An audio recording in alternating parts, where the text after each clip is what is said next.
Mně přijde všechno, co tvoří, je taková lidová tvorba, jako akorát se to nedostane moc mezi lidi.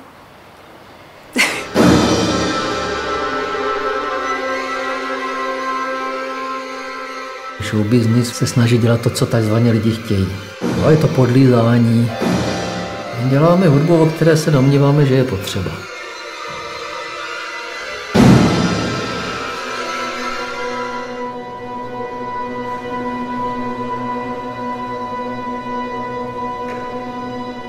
Každý den jako 5 hodin cvičíš a teď je to všechno přesně daný.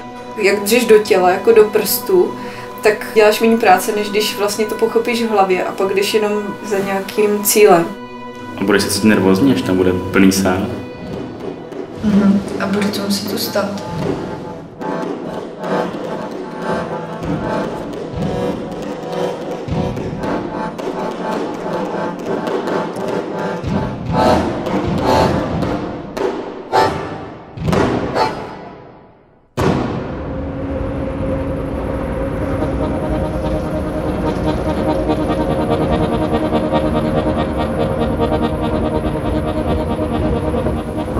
Já nevím, jaký jsou.